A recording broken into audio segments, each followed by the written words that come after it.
तो चलिए आज एक सफर पर निकलते हैं, थार रेगिस्तान की गहराइयों में, एक खोए हुए ताज की तलाश में। कहानी का नाम है साहस का ताज। कहानी की शुरुआत होती है एक सदियों पुरानी कहावत से। एक ऐसा ताज जिसमें बेहिसाब शक्ति है, लेकिन उसे पाना लगभग नामुमकिन है। और यही वो रहस्य है जो एक नौजवान के जुनून को हवा देता है। तो चलिए कहानी के पहले पड़ाव पर चलते हैं और मिलते हैं इस कहानी के नायक से। यह है अनय। देखने में तो एक आम लड़का, लेकिन उसके सपने बिल्कुल आम नहीं थे। उसे रोमांच से प्यार था और उसके गांव की कहानियां वो उसकी कल्पना को हमेशा उड़ान देती थीं। लेकिन इस कहानी में एक बहुत ही इंटरेस्टिंग ट्विस्ट था। गांव के बुजुर्ग कहते थे कि उस ताज को शक्ति का लालच नहीं, बल्कि सच्चे साहस की तलाश है। उसे वही पा सकता है जिसका दिल पाक हो। और बस यही एक बात अनय के जहन में घर कर गई थी। हर बड़े सफर की शुरुआत एक छोटी सी चिंगारी से होती है ना? तो आखिर अनय का ये सफर शुरू कैसे हुआ? कहते हैं ना, कभी कभी किस्मत ऐसे ही दरवाजे खोलती है। एक पुरानी भूली बिसरी डायरी और उसके पन्नों में छिपा एक अधूरा सा नक्शा। ये कोई मामूली कागज का टुकड़ा नहीं था, ये अनय के भाग्य का दरवाजा था। नक्शे पर लिखी वो एक लाइन सिर्फ कोई संदेश नहीं थी, वो एक चुनौती थी, एक बुलावा। अनय को अब पता चल गया था कि उसे क्या करना है। उसका मकसद शीशे की तरह साफ था। और बस अनय ने इस चुनौती को फौरन स्वीकार कर लिया। कोई हिचकिचाहट नहीं, कोई दूसरा विचार नहीं, बस एक पक्का इरादा, थोड़ा जरूरी सामान और सुबह की पहली किरण के साथ एक साहसिक यात्रा की शुरुआत हो गई। लेकिन जैसा हम जानते हैं, कोई भी महान सफर आसान तो होता नहीं है। अब कहानी उस हिस्से में है जहां अनय को अपनी पहली बड़ी बाधा का सामना करना पड़ता है। थार का रेगिस्तान अपनी बेरहमी के लिए जाना जाता है। जरा सोचिए, चारों तरफ सिर्फ रेत, तपता हुआ सूरज और गर्म हवा के थपेड़े। ये सिर्फ शरीर की नहीं, बल्कि अनय के इरादों की भी आजमाइश थी। और जब लग रहा था कि चीजें और मुश्किल नहीं हो सकती, तभी प्रकृति ने अपनी सबसे बड़ी चुनौती पेश कर दी।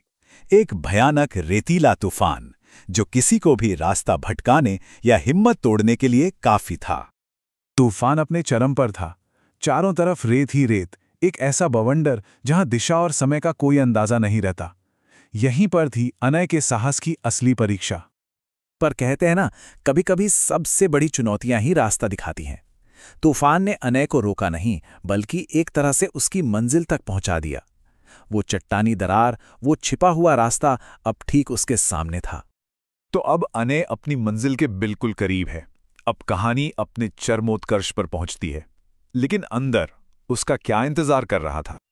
और फिर एक के बाद एक रहस्य खुलते चले गए।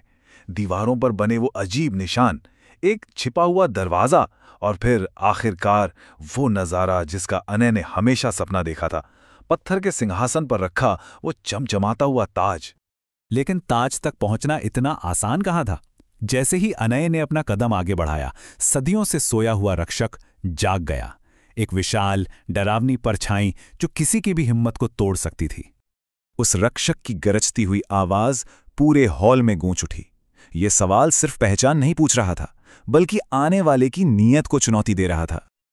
और यही वो पल था जो इस पूरी कहानी का दिल है। एक तरफ थी लालच की आवाज और दूसरी तरफ अनय का जवाब। देखिए, उसने शक्ति नहीं मांगी, उसने ज्ञान मांगा। उसने ताज पर कब्जा नहीं, उसके पीछे का सच जानना चाहा। अनय के जवाब ने जैसे कोई जादू कर दिया। वो डरावनी परछाई एक शांत, बूढ़े रक्षक में बदल गई। पता चला कि असली परीक्षा ताकत की नहीं, बल्कि चरित्र की थी। और अनय इस परीक्षा में पास हो गया था। तो आखिर इस ताज का असली मतलब क्या था? ये किसी राजा की शक्ति या उसकी धन दौलत का प्रतीक नहीं था। नहीं, ये तो न्याय और सच्चाई का प्रतीक था। और इसे धारण करने की सिर्फ एक ही योग्यता थी, एक पवित्र हृदय। अब हम कहानी के अंतिम भाग की ओर बढ़ते हैं। देखते हैं कि अनय की इस खोज ने उसे और उसके गांव को कैसे बदल दिया। अनय गांव वापस लौटा, लेकिन एक विजेता की तरह नहीं जो कोई खजाना लेकर आया हो। वो एक ज्ञानी की तरह लौटा जो एक कीमती सबक सीख कर आया था। वो ताज नहीं, बल्कि ताज के पीछे की सच्चाई अपने साथ लाया था। और गांव के बुजुर्गों ने इस सबक को बहुत ही खूबसूरती से बयां किया।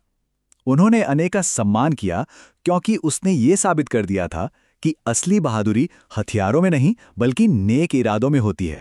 तो ये कहानी हमें एक बहुत गहरे सवाल के साथ छोड़ जाती है। ये सोचने पे मजबूर करती है कि शक्ति, बहादुरी और साहस के असली मायने क्या हैं। आखिरकार सच्चा साहस है क्या?